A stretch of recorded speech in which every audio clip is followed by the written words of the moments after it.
Who dat? Hello. Hello. Good morning. Hey, everybody. Good morning. Hey, I'm Max Golden, and this is the Saturday morning livecast, and I am here with Greg Clark and Betsy Cho and Vicky Blanco. Woohoo! The team's back together. Yay. I am so sorry that I have missed so many livecasts. I wasn't telling a lot of people, but I actually fractured my back about a little bit ago, and I have had some really good drugs. And we didn't want me in here on drugs. So I'm working on getting my back up. I've got a couple of specialists that I'm going to see and some MRIs because there's other stuff going on. But hopefully my meds are okay now. Yeah. If I start drifting off or do what Betsy just did, like she just fell off the screen somehow. If I do that, just don't worry. Don't worry. I'll wake up in a bit. That's right. So good morning. Happy Saturday, everybody. And it's a Saturday morning livecast. Okay. I'm going to ask you last, Vicky, but Greg and Betsy, do you have any Spanish ancestors? Oh, of course. Oh, Nada. Nada. I'm boring. Nada de nada. no. Unless you go back to like the 1300s or 1100s when, some of the French royalty married Spanish royalty and stuff. Oh, but that's so far back that Wait. Are you telling us you're royal? Oh, well, I almost wore my royal shirt today. I don't know. Like I'd be 2 millionth in line for some throne. 2 millionth in line. Yeah. There you go. I don't know. Vicky? Yes, I do, of course. A little bit. Do you? Un poco? Un poquito. Un poquito. Yeah, of course. I have German ancestors Oh. and Spanish ancestors, of course. Now, I'm going to ask another question because you live in Chile, because you are Chilean. Do you have any native Chilean roots as well? Yes, some of them too. Yeah, Oh. but like it's like 40% of my DNA is American native, Oh, wow. Oh, cool. and That then will- like 20% German and 20% Spanish. That's a misnomer. I'll tell you right now that when you do DNA testing and Yeah. you're from South America, when it says Native American, it means the entire Americas. Does not mean America, United States of America. It means Right. everywhere because of Yeah. the routes that the people took that came over on the land bridge. Now that date is being pushed way back because the discoveries we're making in South America. But yeah, you are native Chilean if that's where your stuff is. I You am. know, the WikiTree logo is sitting down in the middle of Oh, Betsy's screen. Did you yeah, guys that's know? interesting. Oh, that's part of my virtual background. Oh, That's- okay. Yeah. It comes with the background. I'm like, did I do that by accident? Yeah, Sorry, Betsy. You could hide behind that if you wanted to. No. No. Okay, good. All right, so we've hashed that out, and Vicky should be doing this segment, but I'm going to do it anyway. Let me get to that page. There we go. The question of the week this week is: do you have any Hispanic roots? Now, I said Spanish, but Hispanic roots. So, Latin America, Spanish ancestors. Do you have any Hispanic heritage? If you do, shout out in the answers over in the. Let's see. Chris Ferriello is going on about Amerigo Vespucci. Right. America should always mean all of North, Central, and South America, and not just the U.S. I know, I understand that, Lisa. It's kind of like they have. I don't know. I'm not even going to go into that, but yeah. Yes, it's all of the Americas. Let's keep going here. So I have a few pulled up. The first one is so good that I can't even read it. No. It says, hello, I'm Argentinian and my paternal grandparents were Spanish from Galicia. Now, if you never knew where Galicia was, here it is. So this is the area of where Galicia is. It's West Spain. And that's where I was in July. Oh, And that's where my nice. There ancestors in come July. from. Yeah. Ooh. What did you say as well, Vicky? I'm sorry, my ancestors came from Galicia. Galicia. Yay! Yeah. And Greg and I sit here and just say we don't have any connection. Wow. I've been to the Canary Islands. Does that count? But that's way south anyway. So they are from Galicia. Let's go back to that. And let me get it right. So Galicia, Lago Rey del Urdide. Okay, thank you. And La Coruna. La Coruña. Coruña. Oh yeah. Fernandez Alvarez de Ortegada in Orange. Cortegada. Go ahead. Yes, go ahead correctly. Cortegada and Ourense. Oh, okay, thank you. My great-grandparents, parents of my maternal grandfather, were Navarra, Taluria Munariz de Vidoir. Wow. I'm trying to pronounce it in French. Oh. Gusalas and Munoz Landa de Zuniga. See, I can butcher any language. I can. Belonging to the floral community in Navarra in the Estella district in the Estella Oriental region. Ooh. And my maternal great-grandparents, my grandmother's parents, I'm not even going to try, were from España, Salamanca. Although my great-grandfather, Manuel Dominguez, I can pronounce that, and his father, Benito Dominguez, would have been born in Viana do Castelo, Portugal. So that's, yeah, okay. From the other maternal branch, okay, so she goes on. So, yeah, they've got lots and lots. Carolina Lago has lots of roots in Hispanic culture. So that's really cool. Yes. So next one. Okay, so Vicky's like, gosh, get off the Spanish mags. You're just killing me. Oh, no. Does it make you cringe? Am I making you cringe? Is it cringeworthy? No, I'm just smiling. I have plenty of Catalan ancestors. All ancestors, Maria Boras Calul. I assume they count as Spanish ancestors, although my Catalan cousins would not be happy to be called Spanish, a touchy subject in their family. But Julian was quite capable of tracing it back because of some great archives in the Diocese of Tarragona. I'm not even going to try. But, okay, so now we've got another area that I wasn't really familiar with. Is that where Barcelona is? Yeah. Hold on a second, sorry. Greg. Sorry. Actually look it up. So this is where the actual archives are. And then over here, we have a map showing where this all is. So it was a pretty big area of Spain, but it's not technically the country of Catalina or Catalan anymore. So that's pretty cool. Have you been, Greg? For the first cruise that my wife and I ever did was for our 25th wedding anniversary, and we sailed out of Barcelona. So we flew over for 3 days before the cruise, and we were able to, get acclimated and tour the city. It was beautiful. And I'd studied Spanish on Duolingo, only to realize when we got there that half the people preferred to speak Catalan instead of native Spanish. That was my the signs were actually, they were bilingual. There was Catalan first and then Spanish. Well, it was the same in Galicia because there is a Galician language. Yeah, So, different than Catalan. Oh, now we know how to say it properly. Thank you very much, Vicky. So that was cool. Showing you where that was. The next one down, Greg Ingelsman says, my mom was born in Puerto Armuelles, Panama, to an American father and a native mother. They sent her to school in the U.S. where she met my dad at Louisiana State University. Her Panamanian roots are a smorgasbord of Spanish, Italian, Native Central American, and African. So that's cool. Wow.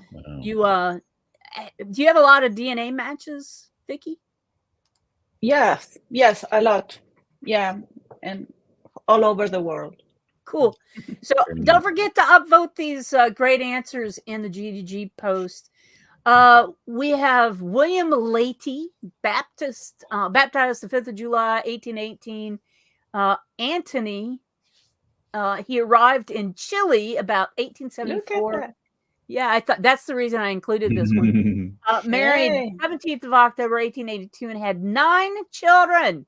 Wow. I am in contact with our father's descendants. Wow. He was a 3rd cousin, 3 times removed, found in Section B of our Leahy genealogy. That's really good.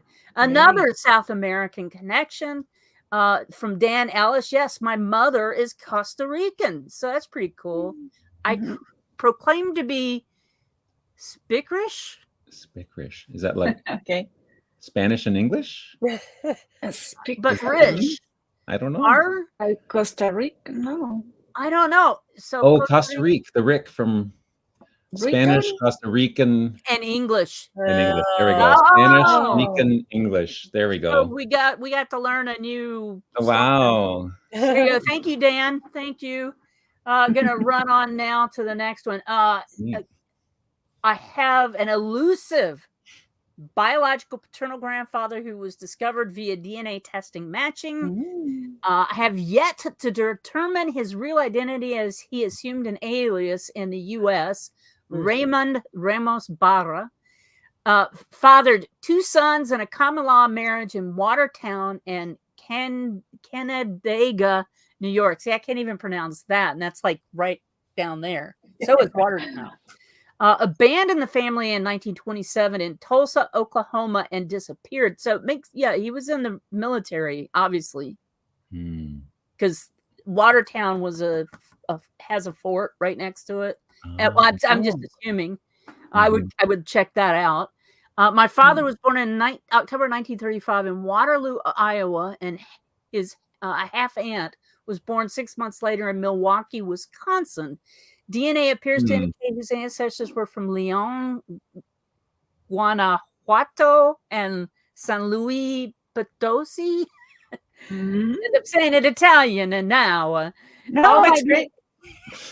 All my DNA matches through him are in the 25 to 78 centimorgan range, except for half cousins with no Barra and a couple of very remote Ramos matches. He is my brick wall. So if anybody wants to jump in and help Melissa out with some of that craziness, woo, at least we didn't have to learn a new word to look at her. Judith Fry. Is Judith in here today? It's Judy here. Hey, Mary Slappy. Woo-hoo. I do not have any that I can prove. My heritage DNA shows that I have 2.9% Iberian.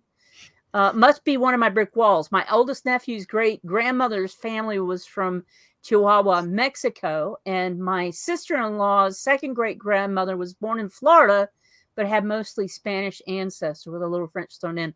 And where is Sarah when we want to talk Spanish heritage with her Cuban stuff going on down there?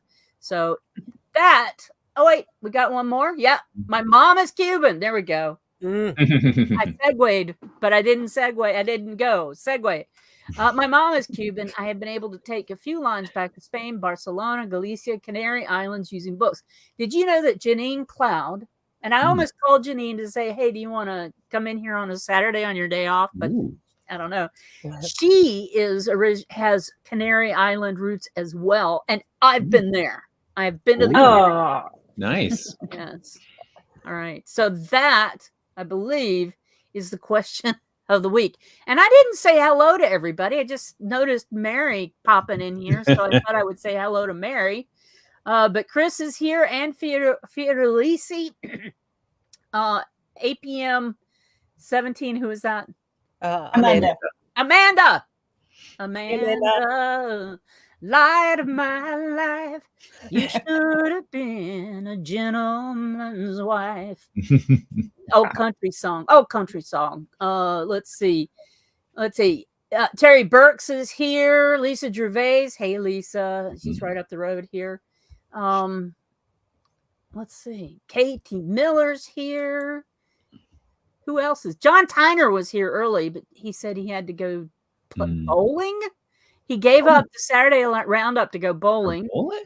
Yoke is here. Hey, Yoke. Yoke says no Hispanic ancestry, although 16.7% from my heritage. That's a lot. But 0% according to the FTDNA might be.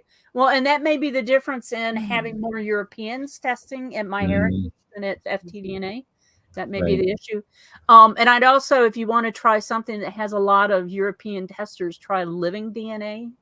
They're the best for my origins estimates. Let's see. Teresa Mintz here. Audrey Martin is here. Amy Gilpin. Hey, Amy. Hey, Amy. Amy had a big trip. Yeah. Good morning from sunny North Carolina. Blueberry waffles in honor of Max. Wow. Well, oh, yeah. That's just, you should actually be on here with us and just eat that's right. Eating the waffles. Sue Carrar is here. We said hey to Amanda. Susie Carter's here. Christine Miller. Murray Maloney. Hey, Murray. Murray. Murray. Mark Lemon is here. Let's see if I've missed anybody. Maybe somebody came in after I was here. Yeah, I think we got everybody. Oh, Ozzy's here. I didn't say hi to Ozzy. So there we go. Anne says she went to the Cheesecake Factory for my birthday Thursday and had pumpkin cheesecake. Wow. That's great. Yeah, and Amy says that she was in Alberta. She was. Alberta. Hello, Finnegan. Finnegan, yeah. Saying hi. Yeah. So that's the question of the week and the good morning to everybody. Sorry. Not perfect, but you know, it's Julie got home and he's excited, so he has to. We just lay back. So did a grandbaby arrive? What was going on? No, she just got home from teaching a class at the rec center. The mom. Yeah. You want to take a break? You're cool with us? No. Okay. All right. Next. I think it's me.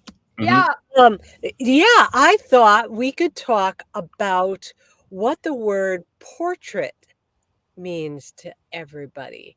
The theme for the photos for September is portrait. And it's September 21st. We've only had 2 submissions. I know you all have portraits, but we all have portraits. Yeah. And Greg, did you have a portrait to show us? I do. In fact, actually, I'm just getting a second one ready here. Let me just. Greg has 2. I've got 2. So these are from my mother's aunt. So this is my adopted mother, the mom I grew up with, right? Her sister passed away, so there's only one left in the family who's with us. But Anne passed away, and she had a whole pile of photos from the family, and so I was able to grab them from my cousins and scan them, and here are 2 that I would say qualify as portraits. So the one on the left is my mom when she was a little kid, and she had these wild curly ringlet hair. And then the wedding photo is actually, that's not my dad. That was actually her first husband. We don't have an official portrait of my mom and dad getting married. Her first husband was a pharmacist, but unfortunately he died of cancer himself when he was only 35. But this is a picture with them, their wedding. So that's my mom there, of course, the bride, and that's one the brothers, Uncle Basil, and my own brother is named Basil after him and stuff. So. You know, I have a picture of my mother that is exactly like your picture. Yeah? Yeah. And she was born in 1932, and Shirley Temple was all the rage. Oh, wow. Well, yeah. That's why the curls. My mom was born September 6th, 1926. Yeah. Yep. Mm-hmm. I have one to share. You go ahead. What? Yeah, well, I'm not going to be doing it. Oh, you're not. Oh, you're going to do Yeah, gotcha. I have it in here. Let's see if I can get it to focus. There we go. That's not. Bring it down. Just there we go. Oh, there we go. That's good. Yeah. So that's a portrait of my grandfather in 1926 or 1927, about the time that he married my grandmother. This is Thomas Cleland Hunt, or Clee. We grandchildren called him TC. That's him. That's a portrait.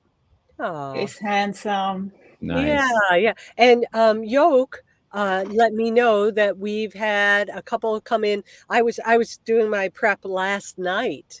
So since then, overnight, we have. Oh, look at that. Oh, wow.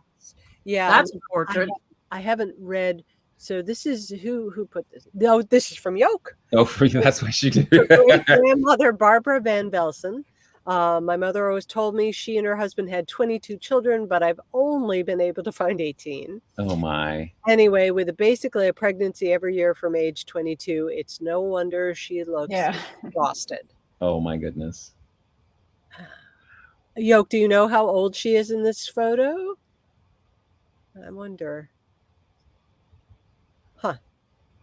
Is she wearing a bonnet on the back of her head? Yes, it looks like it. Mm-hmm. That it ties in the back. Yeah. Mm-hmm. It's almost like a ghost image behind Right. her. Not a ghost image, but a I don't know, like a shading behind her. Nice. Yeah. Thank you, Yoke. Oh, this is Anne. Okay, thank you, Anne. This is a photo of Anne's grandma, Violet Ray Rouquier, with my Thank you for doing that, Betsy. It makes me feel good. I gotcha. Okay, yes. We all have our languages we don't know how to pronounce. With Anne's mother, Yvette, when Yvette was 1, at their home on St. Clair in Chicago, Illinois. Can you zoom that a bit? Yes, let me. Thank you. What a oh my gosh, how cute. Yeah. Wow. Oh, it makes me want to just pick her up and give her a kiss. Yeah, I know, and I bet she wouldn't appreciate that today. Maybe the kiss, but not the Yeah, right. Thank you, Anne. Then let's see. Also from Anne, this is my grandfather, Ferdinand Roquier. He was in his 90s. He's 90 here, riding his bike around where he lived in Pinellas Park, Florida. Go Ferdinand. Literally. Wow. So are we thinking portraits like portrait studio, or just a picture portrait that I have a different one. Yeah. I have a different kind. I found a different kind of portrait. Okay. I mean, yes, please. Well, let me just, I think I have like 2 or 3. Oh, but you have more portraits. I have more. One of my favorite things with the photo of the month themes is to see how people interpret them. And there have been some really very creative ways of directions people have gone, and I love that. So and yes, of course, I think there's going to be overlap with some of the other themes like grandparents, but don't let that stop you. No, and we can take portraits with our phones now. Yeah. Right. Yeah. It's called portrait. I didn't know if it needed to be a portrait studio or just a portrait. Right. No. Let's see. Anne says there are 3 brothers. These are 3 brothers. 2 are off to war, and 1 brother tried but was too young. This is a photo of the Fiordalisi brothers. Nice. From left to right, we have Joseph in the United States Army who came home. The youngest is her father, Attilio, also known as Art. He tried to enlist like his brothers, and the last brother sadly died at 21 in France, saving a village in Brittany. That was Vincent, and he received the Silver Star. We thank you, Vincent. And their father took this photo at their home in Cleveland Heights.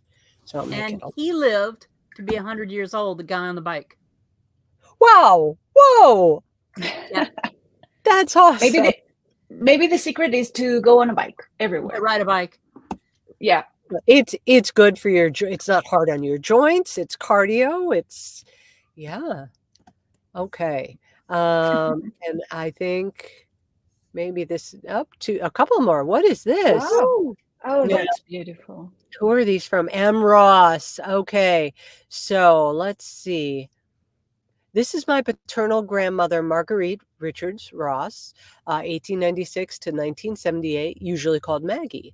This picture was taken on a beach somewhere in North Wales, probably the summer of 1925. I believe it was taken on the day she became engaged to my grandfather, Leonard Ross. It shows a completely different personality, almost playful, from what I remember, from when I remember her in the late 1950s and 60s. Oh, that's gorgeous. Mm-hmm. That is. Yeah. Is there? I'm trying to figure out. Is it a hat that's blown off, or? Well, she's got a parasol.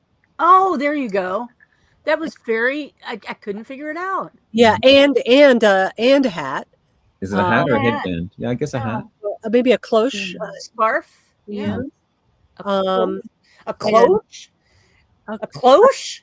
Yeah, isn't that one of those real close-fitting hats that was in style in the 1920s, 1930s? Yeah, maybe. Spell that. No, I'm just kidding. Go ahead. Go ahead. And then this is both of M's grandparents, most likely on the same day. They look right. Oh, okay. So everybody had scarves on their heads because it was a hot day, or maybe the wind was too bad. And they were on the beach. Maybe they were going in the water, like sort of like bathing caps, swim caps. Yeah. Aw. That is cute. That's a great picture. Yes. Well, they both are. They all are. Thank you. And Vicki, let me let you show your photo. No, since we were talking about portraits, I will share my screen just a little bit. I was thinking about this kind of portraits. You know, we can interpret different ways. Yeah.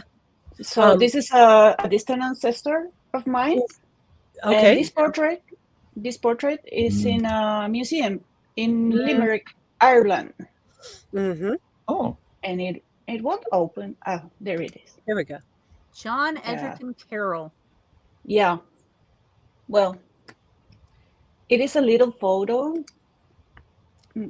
because someone took it in the museum for me and gave me permission to use it. That's WikiTree. That's good. Yeah. Yeah. You know, they used to have little itty bitty portraits in little itty bitty lockets. Yeah. Yeah, this was a really big one, but the people who took the photos didn't take them with a lot of quality, you know. Well, it's a shame. Yeah, well, that's a different kind. Absolutely, oil portraits were the first portraiture. Yeah. So, thank you, Yoke and M and Anne for posting those. They're wonderful, and we have one more week where we can look at portraits. We have one September ancestor to celebrate. So let me go there. This is Lynn Straw's father, Billy Straw, and his connection to September. It was his birthday. He was born September 30th, 1926, in New York City, New York. And although he did live other places throughout his life, he was New York Bill to his friends. That was his nickname. Love. And Lynn's just done a really beautiful job with his profile here. She was asking in her response if we had any constructive criticism for her, and I would say no. It looks great. What? Yeah. I really like how I like it when you incorporate photos into the text of the biography. like Lynn has here. So she has a picture of Billy, her father, and her aunts, who are both older than him. And then talks about how her father went to this boarding school called St. Agnes School for Boys in Spark Hill, New York, for 2 years because his parents found him to be unmanageable. But very strict. Sure. Yeah, it was Make the teachers deal with it. Yeah. He it was a Dominican sisters were it was a boarding school from preschool up to 18. So he had very strong memories of that. I bet. Yeah. And then immediately at 17, he enlisted in the U.S. Navy. And he was in the Navy for 20 years. Wow. Yeah. He was a World War II veteran who was decorated for his service and given his medals by the Secretary of State, standing in for the president. So, Secretary of State James Francis Byrne awarded him his medals. I also love it when we can hyperlink. And, here's a connection to Billy. And then marriage and children. That's a lovely photo of Lynn's parents. And then census information. I know we have different feelings about putting census information in a profile, in tables. But I actually, if you're going to do it, I like this approach of doing them all together. Yep. Like, this is the census section. He liked to play cards, and had a strong group of friends that he got together with when he was retired, and he loved his hometown of New York City. He actually witnessed the 9/11 attacks from his hospital bed, and he saw the Twin Towers fall. Wow. Really something. That was 3 weeks before he passed. Wow.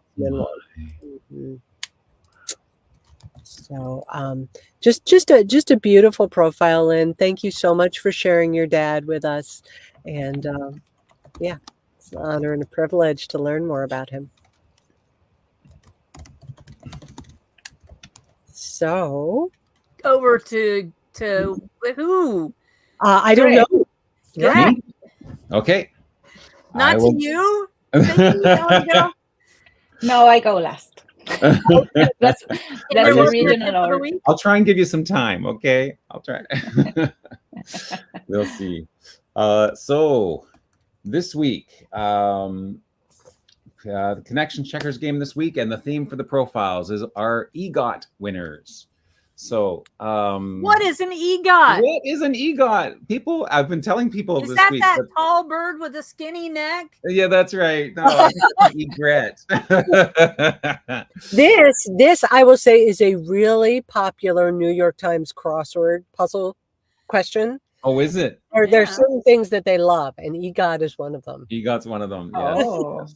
So there is it's a very rarefied distinction. People who have won these 4 different awards for performing arts under in the sort of the main 4 branches. So the Emmy Awards, the Grammy Awards, Oscars, or Tony winners. So the Emmys are for music, right? No, Emmys for television. Oh, Grammys television for series. music, Oscars for movies, and then Tony for Broadway. Yeah. And I believe CeCe Moore and Dr. Henry Louis Gates are their show Finding Your Roots was up. Did they win? I didn't see. Somebody for the Emmys? Yeah. They were up for an Emmy. For an Emmy. For an Emmy. Oh, that's kind of neat. Yeah, it is. Somebody looked it up and let us know. I didn't watch the Emmys this year, except I watched the opening monologue because it was done by 2 Canadians.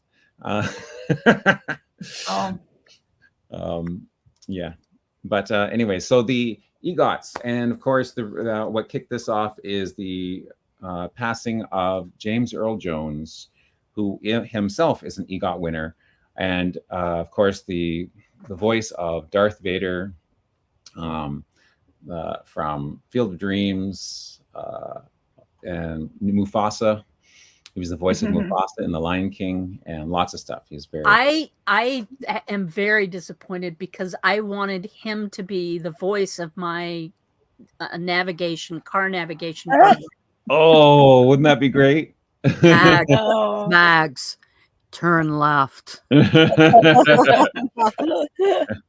then what happens if you go past it? Turn around. Turn around. Yeah, I can imagine. That's Mags, right. You've lost your way. Okay, sorry. That's right. So let's go through. So here he is. Oh, look at that. Look at that photo of him. So where's that from? That looks like, I don't know. Is that from Field of Dreams?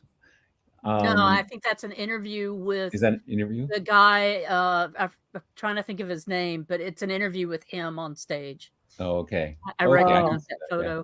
Because in the movie Field of Dreams, he plays this novelist who had one great American hit and hasn't been able to replicate that. And when Kevin Costner's character tries to come find him to begin his quest, he's basically that's the kind of look he had on his face, like, you're a crazy man, get out of here. Stop bugging me.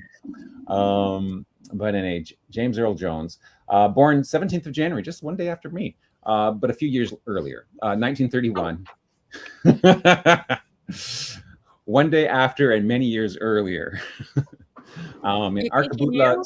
What's that? Did he call you on your birthday? He did not. Oh, too bad. No. That would be nice to have his voice message on my phone, but no. Greg, you're not my son. I'm your father. There you go. You're way better than me. If he left me a message, I'm your father, there'd be some explaining to do. Oh yeah, in a big way. And passed away the 9th of September 2024, just a few weeks ago, in Dutchess County, New York, United States. Pauling. So, of course, American actor, spanned over 60 years, awards in multiple fields of entertainment, the EGOTs we just talked about, known for his distinctive basso profondo. Voiced the Star Wars villain Darth Vader, of course, and the Lion King Mufasa, and a bunch of other stuff. So, at age 5, his maternal grandparents joined the Great African American Migration and moved out of the South to Michigan. Interestingly, he had a stutter in high school, which is something you wouldn't think about someone who was such a famous actor, stage play, everything. But he had a stutter so severe that he refused to speak. But he credits his high school English teachers for the rescue there, Betsy, helping him overcome it. Then he joined the training corps for the reserves officers, became second lieutenant or lieutenant for you guys. And then by then the Korean War had ended, and became a ranger, reaching the rank of first lieutenant. And there you go. So great actor. Really enjoyed his roles and contributions. Moving on to Mel Brooks. I'm going to fade off. Oh, it's time for you to go teach. Yes, yeah. So, I will watch the rest on Mel Brooks in his voice says, goodbye. Goodbye, folks. That's not long. It was Piggy. It was the pig, right? It did that? Mel Blanc is who I think you're thinking of.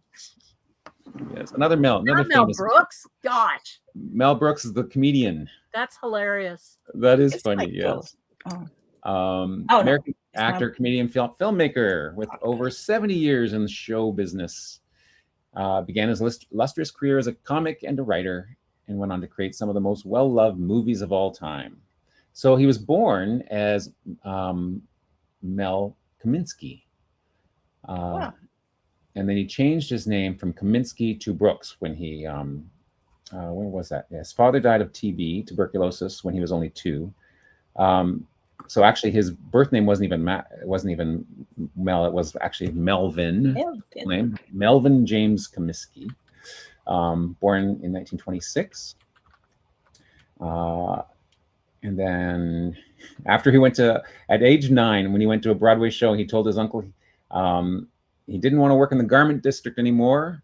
He wanted to go into show business, which probably wasn't a popular decision with his family, but he did take him up on that. And so he was a teenager when he legally changed his name to Mel Brooks.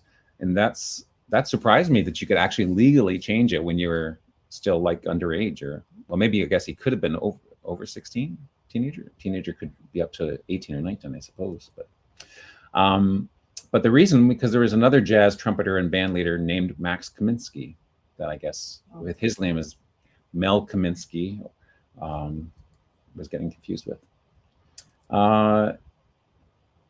Interesting. Anyways, he's done lots of stuff, and if you go to his Wikipedia page, you'll find lots of stuff about all the funny things that he's done.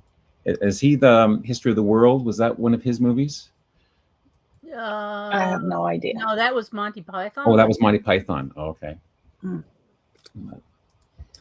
Or maybe it was. Maybe he did. See, I'm confusing. Yeah, so you're confusing all the males and all the comedians. Well, I'm also confusing literature because the guy that wrote Walk in the Woods did a history of everything, and then also, so I'm getting confused. The History of the World. Sorry. Okay. Let's see. Your show shows he worked with Carl Reiner. He created Get Smart. I've always wanted a shoe phone. That's right. Do you know the series Get Smart, Vicky? Yeah, I think. Yeah, it's about it's from. No. I'm confusing it with Maxwell. Look it up on YouTube. Yeah, what was the woman's name? Barbara Feldon. Yeah. Agent 99. Agent 99. That's what I was like. Yeah. Oh yeah, it is the super agent. Yeah. The super agent. That's what I say. I said I was confusing it with Maxwell Smart. Maxwell Smart. Yeah, that's right. Yeah. I didn't know the name of the series was Smart or Get Smart. Yeah. We called it the Super Agente 86. Super Agente. Oh, nice. I like that. That sounds very cool. Blazing Saddles, Young Frankenstein. There it is. History of the World, Part 1.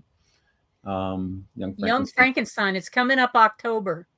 Oh yeah, there we go. It's coming up Halloween. Yeah. There he is. And he is still alive. And here, Chris Ferriello is being very rude. Way to do this. Yeah. Well, I remember seeing it growing up. I don't know if I was seeing it in reruns or if I saw the original. I saw the original, and my brother's favorite was the Green Lantern. I think that was in the later 60s. Yeah. Oh, wow. Viola Davis, she's one of the more recent EGOT winners. And I think the thing that put her over the edge, that got her, was the Grammy Award for a spoken word book or an audio book, which is... Where am I missing Viola Davis on my list? I don't have Viola Davis on my list. She's right underneath Mel Brooks. Oh, you mean, oh no, see, it's not on my connections. Oh, really? Yeah. I don't have her either. Is it because she's living? Well, it showed connections to Elton John. Oh, look at that. You're right. I don't see her here either. Yeah, and I don't see Elton Look John. I'm close to Barbara. I don't see Elton John in my list, but it surely brought him up. No, his Reginald Dwight. Interesting. Reginald Dwight, yeah. That's Elton John. Reginald Dwight. That's interesting. Go ahead. Oh, that's why, because she's unconnected. We have to connect her. Really? Okay. We have no connection. Okay, people, come on. Let's connect. We got to connect Viola Davis. What's her WikiTree ID? Hover over her thing there. Davis 25165. Can you scroll up? Let me just put it in here. There I can't zoom. You can't zoom in on the menu bar. But no, can't you hover over the link there? Yeah, it won't show it. Yeah, there you go. Oh, no, it doesn't. Okay. Thank you very much. Well, there it goes. Up here. I can show you. There. Davis 25-165. Hey. Okay. Oh, I love how we just do things on the fly. I know. Well, she's got a fair, like, okay, maybe I need to zoom out a little bit here. Oh, her mother's living, but she does have some relatives there. And father's, like, she's got some grandparents and great-grandparents, but we've got to connect some. Okay. This should be doable, right? Well, yeah, like what is it about her that makes her so unconnectable? Does she have a very, very rare is it a very rare lineage, or I don't know. That's craziness. That's an interesting question. Now let's see. Her profile was created. No, her profile was created in 2014. Wow.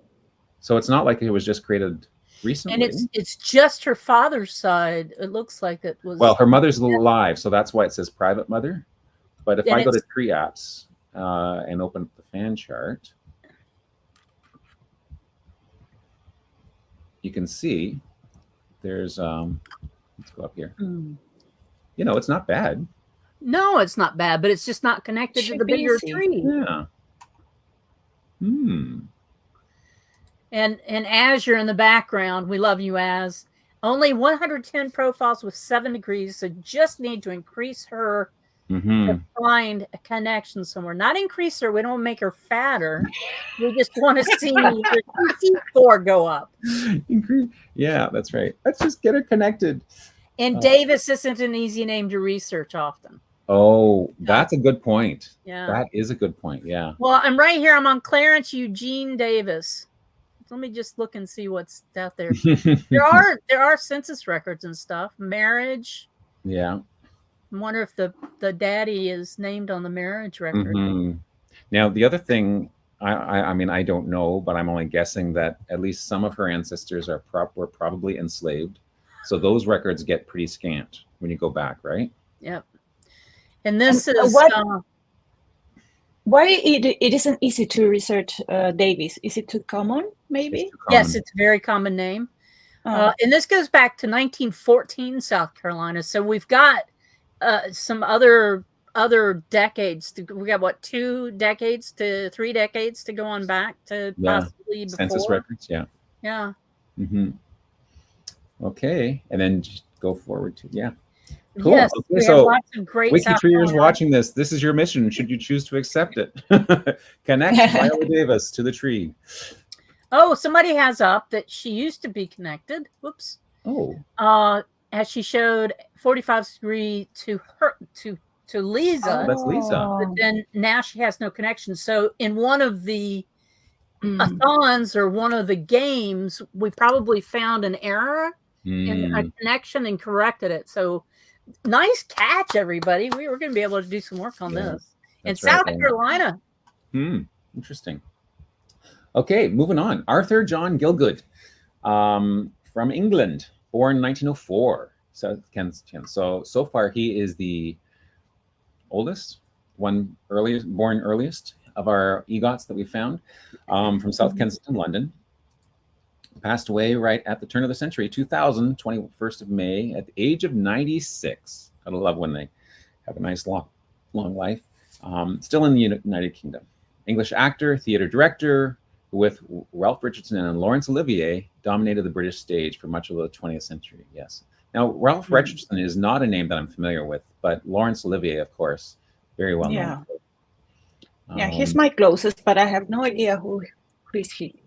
So there's a picture of him right there. So he did. Not familiar. That doesn't ring a bell. No. There's him as a young kid, 36. So he was born in 1904. So 32. Now I'm showing my age when I'm saying a 32-year-old is a young kid.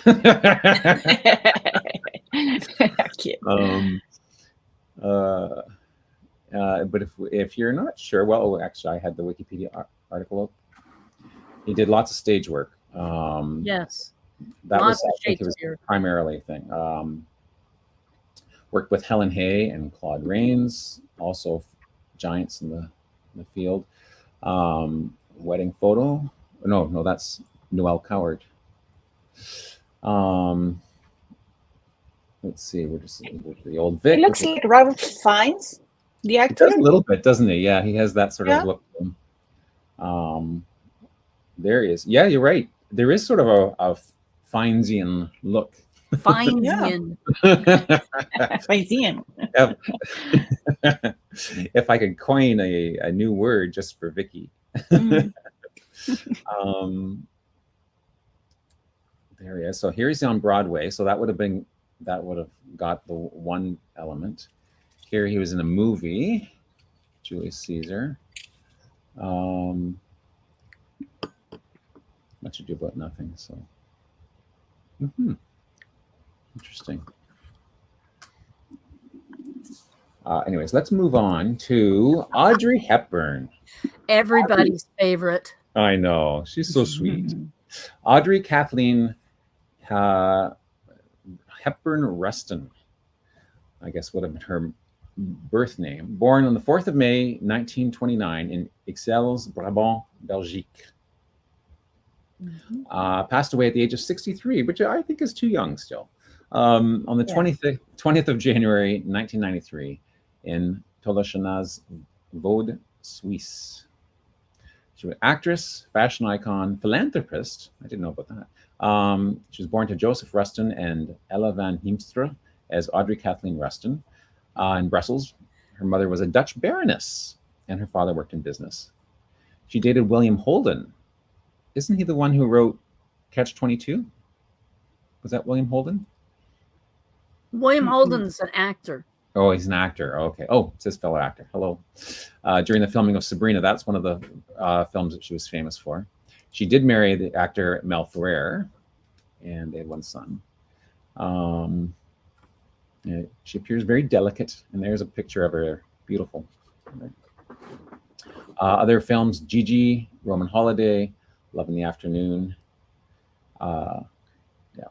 Waiting for the Hitchcock. Yeah, the Hitchcock. Which one did she do for that? Was that? Which one did she do a Hitchcock? I thought she did. Oh, I fell for that. She was Breakfast at Tiffany's, wasn't she? Yes. Mm-hmm. She did a thriller with, was it Cary Grant? And there was a stamp, or was it Cary Grant? It was somebody, but there was a stamp, and her husband had died, and she had this letter that it was hidden under the stamp, the most expensive something in the world, and all of these people were trying to con her, and yeah, it was great. Wow, neat. That's the one I was thinking. Hitchcock. That's the one you're thinking of. Okay, name that movie. Let me see. I'll find it. Was that Roman Holiday? Yeah, I'm looking for it. No, it wasn't Roman Holiday. That wasn't Roman Holiday. Okay. And did she do the film version of My Fair Lady? I think she did, didn't she? Yes. Yeah. My Fair Lady. Yeah. Yeah. Anyways, great actress, lovely person. And there we go. Next, we have Reginald Dwight, Sir Reginald K. Dwight, more commonly known as Sir Elton John. And he's a living person and notable and has a very short bio. Because there's probably lots of other places that you can find out all the details of his life and whatnot. So for now, he's a very short bio, but I love his Rocket Man profile pic with the wild glasses and the feather boa and stuff. Mm-hmm. There we go. Born in the 40s, still living. Charade. Okay. Yeah. I read that Charade was the best movie of Hitchcock that Hitchcock never made, because it was directed by another man called Stanley Donen. And it's like a parody? A parody, yeah. Parody, yeah, of Hitchcock. Yeah, which is, okay. That explains my confusion.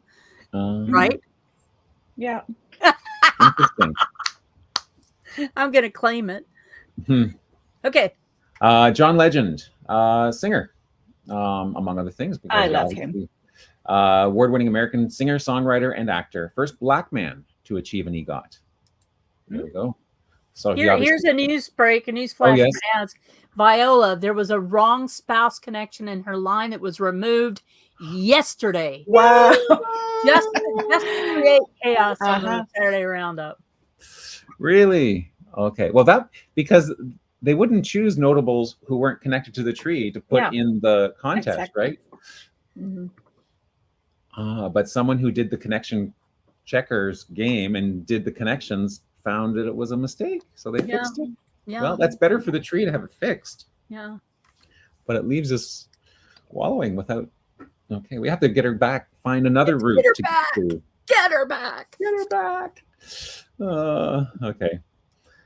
So there he is, John Legend. He's a legend, and nothing more need to be said. In case you're wondering, here is the list of of all EGOT winners. So you can peruse that at your leisure. And the earliest EGOT winner in '62 was Richard Rogers, and we will get to him shortly. But interesting, the phrase wasn't coined till I think it was in the 80s. Yeah, 84 it was coined. So the awards have been around, but calling the collection of all four of them has just been a thing more recently. Okay, Mikhail Igor Peshkovsky Nichols, born in Berlin, Germany. Now this is the one. Mike Nichols is the one person I didn't know before. So, film and theater director, producer, actor, and comedian. One of a small group of people who have won the EGOT. 42 Oscar nominations and 7 awards. In '68, he won the Academy Award for Best Director for the film The Graduate. That's the one with Dustin Hoffman, isn't it? Yep. Mm-hmm. And who is it? Mrs. Robinson. Mrs. Robinson, yeah. And his other films. Isn't that Mel Brooks' wife? Anne Bancroft? Yeah. Wasn't he married to Anne Bancroft? That was, see, we're connecting other stuff here. Look at that. We're connecting. There we go. Who's Afraid of a Virginia Woolf? Catch-22, Carnal Knowledge, Silkwood. Oh, that's the one with Cher? Yep. Working Girl, The Birdcage, La Cage aux Folles, Closer, and Charlie Wilson's War. Okay. Yeah, so he was born in '31 in Berlin, died at 83 in 2014 in New York City. Okay. Married 4 times, lastly to Diane Sawyer. Interesting, from ABC News. Then we have, so here, Richard Charles Rogers was the first person who won all 4 awards. And so he qualified for... Yeah. He qualified for the award in 1962, though they didn't call that. They didn't call... An EGOT. It wasn't a thing, but when they defined what the thing was, he was the first one to have passed all 4 hurdles. Richard Charles Rogers, of course, the partner of Hammerstein. So Rogers and Hammerstein, who did all those musicals. This is the Rogers portion of that. Richard, born 1902, 28th of June, 1902, New York City, passed away in New York City, 30th of December, 79, at age 77. Wrote more than 900 songs. Isn't that wild? And for 43 different Broadway musicals. Also composed for music, for film and television, and best known for his songwriting with Hart, so Hart and Rogers, and Oscar Hammerstein II. How many times have you had to play them? Oh, lots. Yeah. Yeah, but I love them. They're so good. I've sung them. Yeah. Yeah. Yeah, they're amazing. Oklahoma, South Pacific, King and I, Sound of Music. Great stuff. Hey, I want to sing right now. I know. Oklahoma weather. Oh, yeah. There he is. Sound of Music. Mm-hmm. Wow. You're not quite the high color. No. Nope. I should pick a different song from that musical. I am not either. I can't. I could sing one of the nuns parts. Oh yeah, not the Climb Every Mountain. Still too high for me. Yeah, that goes up into the other regions. Yeah. Anyways, Barbara Streisand, our last profile, like butter. Born in the 40s, still alive, still with us.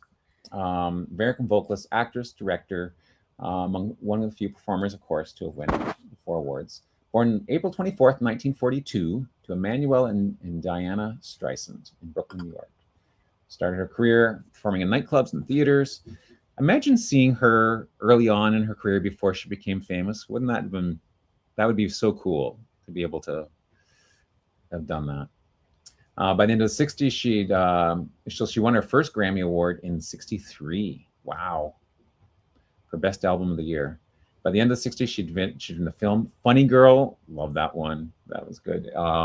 Which led to starring roles in top of films. Yentl. She did everything for Yentl. Wrote, produced, directed, and starred in it. Married twice. Elliot Gould was her first husband, and now she's with James Brolin, of course. Wow. And she dropped the middle A in her name just to make it unique, but she's still Barbara. And she's my closest as well, Audrey. Yeah. Oh. Babs. You know, my closest is Sir Elton John? No, the composer. Oh. Here we go. Rich. Andrew Lloyd Webber. Yeah, he's in the list. We haven't checked it. I didn't see him in the list. He's on mine. He's on mine too. Did I miss him? 13th cousin. I don't see him in this list here. That's odd that it's throwing up different. Oh, look, there he is there. Oh. So he's on the list in the category, in the connections here, but he's not on the list in the G2G. Yep, in the G2G. Yeah. Okay, well, let's interesting. That's okay. You don't need to cover him. There he is. There he is. Yay. Oh, look. Well, people are saying, yeah, Melanie. So he's the only one who's actually a cousin of mine. All the rest were just connected. They weren't related. There he goes. Yay, Andrew. Yep. And we start singing too. Get your mask out for the Phantom of the Opera. Oh yeah, the Phantom of the Opera. Yeah. We could just do this. Okay, and there are your profiles of the week.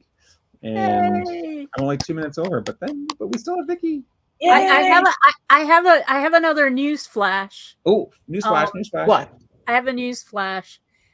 Betsy actually just posted privately to us, but I'm going to share it publicly. I'm so sorry. We have to. We love you. She says, well, it's mighty good that I gave myself a few extra minutes. I got child-proofed in the back seat of my car and had to crawl into the front. Had no idea that setting was on, and thank goodness for tinted windows. Oh my! Oh no!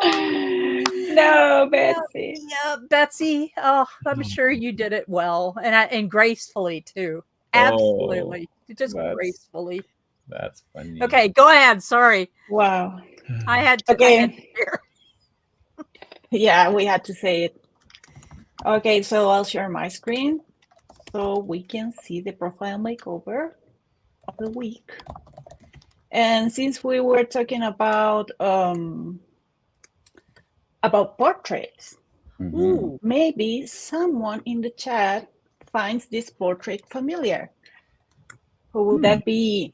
It is our Lisa Gervais. Oh, really? Ooh. Yeah, she did an amazing profile makeover for Robert Lee Sutton. Nice. And I want to say that Lisa is like a hero of our WikiTree lab because she always chooses random profiles, not her ancestors, just random. Oh. So a lot of WikiTree lab. Thank you, Lisa, for that. And Robert Lee Sutton only had a photograph, and he has a spouse, a child, and no bio. We only know that he was the great-grandpa of Portia Allen, who was the creator of the profile. And look what Lisa did. Ooh. Lisa created a whole bio. Nice. With sources. And now we know the story of Robert Sutton. That's great. And she put a lot of sources, census sources. Look at this; it's an amazing work. And she kept the original text. Nice. That the creator put. And let's review some of the life of Robert. Robert was born in 1874 in Gallatin, Kentucky, United States. He was the son of William and Lucinda Sutton. And he married, he wanted to marry Minnie Stoll, who is in the picture with him. They wanted to marry in May 1898 against their family's wishes. Wow, that's an amazing story. And Lisa found a newspaper article where it said that they were hotly pursued, and they denied the license, but then they gave them a license to marry, and they married. I don't know where. Well, I guess it's in Cincinnati, Ohio, in 1898, and they had 8 children. Wow. Robert worked as a farmer, and they had a very quiet life, I guess, in Kentucky. He worked as a farmer or laborer, and then in there it is. He was in U.S. World War I draft registration record in 1918. So he was listed, and we can read the description. He was, I don't know, he had blue eyes, brown hair. 5'7". And then, yes, and then he came back to being a farmer with his wife, and he died when he was 78 in 1953. We wouldn't know anything about Robert's life if it wasn't for our Lisa Gervais. So great work, Lisa. Thank you. Way to go. Thank you. You're an amazing WikiTreeer. Yay. So that's the kind of things that we look for in the Profile Makeover Challenge. Yay. So join. You're still on time for this month. Do you have a link for that? Does anybody have a link for that for us? You know, I don't have it, but I'll post it. Okay. Yes. Az or Lisa may actually beat you to it, so let's have a race to see who gets who can first. It's probably linked in the YouTube. Like it's probably linked in the description. So yeah, scroll down. Yeah, scroll sure. down. It won't be if it's not yet. It probably will be. I'm sure. Yeah. What happening, Mags? Great work. Anyway, okay, so that is the Saturday Roundup, but we're going to talk about really quickly. We got some things coming up. U.S. Black History Project meets 2024 goal of 400. That's 400,000 African American profiles on WikiTree. Woohoo! Huzzah! That's amazing. That's amazing. That's amazing. Wow. That's amazing. And you know, why is it important to have African American profiles on WikiTree? We just discussed something. We talked about Viola Davis and about how here's that link for you for the makeover. I believe as one. No, it was me. Oh, great job. Yeah. So we discussed it a little bit. Viola Davis, we were saying she's disconnected now. We were saying, well, maybe it's because of this, maybe that. And one of the maybes was that if she has slavery in her or enslavement in her history, then that might make it hard. And one of the things that I try and do every time I have, and I haven't done it enough, I've got lots of profiles I need to add it to, is I add the Black history information. And also if I find somebody who is in who has Black history and goes back to enslavement. I try and add that information so that other people can find them.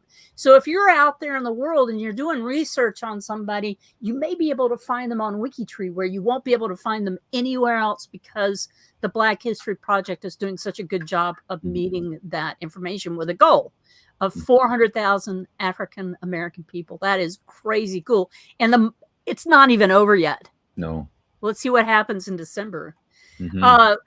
Hacktoberfest is coming up. Jamie and I believe Greg Clark might be involved in that a little bit. I might be a little bit. We'll be going into that. So the Hacktoberfest, if you're interested in any programming, you want to do some tweaking on apps, or you got insight or things that you want to add, jump in. Join us. You can play this week's Connection Checkers game. Even though we just discussed it, you can continue playing the EGOT game. And also, there's what's happening around WikiTree in September. You can also check out registering for the Source-a-thon that's coming up October 4th weekend. Is that correct? Yeah, yeah, I gotcha. And then the WikiTree challenge, Jarrett Ross. Now I know Jarrett, he's a researcher that does a lot of great work, and he's done some Leo work in the past, so jump in there and cheer on Jarrett. We'll also jump over to, we can go to this, what's happening around WikiTree in September. You can check out all of that information. Australian family. Oh, we don't talk about that now. My grandmother used to say, we don't talk about that in our family. There you go. Reference tags coming up the 16th. That was a while back. 16th, we've got the question of the week. We've got the global spotlight. You can check out that on the YouTube. 52 Ancestors, the Data Doctors Challenge, Connection Checkers, the watch list Weevils. I love that little picture of the Weevils. Yeah, that's great. And then, of course, you can come back to the Saturday Roundup and also get involved in that Saturday sourcing sprint. Am I on the right week? No, I'm not. The next week. The next week is the 22nd. New member Q&A with Betsy Co. Question of the week, 52 Ancestors Link Builders Challenge, Data Doctors Connection, German Stammtisch. And you can also check us out again next week, same time, same channel. If you have social media stuff going on in your life and you want to be able to share some of that WikiTree love, you can. You've got this great graphic. You could grab it and share it about Jarrett Ross and his WikiTree challenge. The question of the week, which will come out on Monday. This one name study this week is coming up is Mock. M-O-C-K. That's an interesting one. Connection Checkers Challenge. One place studies is Hunterston, Ayrshire. So that's Scotland. I think so. It sounds Scottish.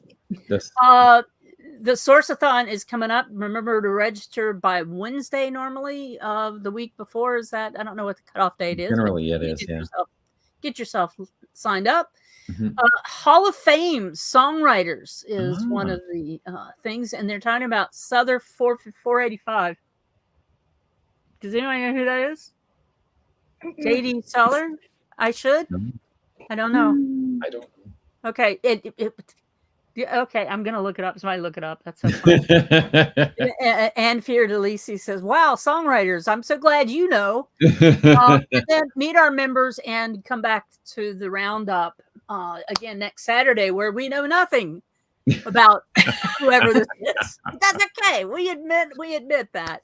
We've had so much fun with you guys. It's so nice for me to be back, and it's always a wonderful time to spend time with you guys. You guys are like a big hug on a Saturday morning. Put your hug in my mug and I'll drink it. Thank you so very much. Have fun, stay out of trouble, and enjoy your time on WikiTree. Yeah. See you next week. See you next week.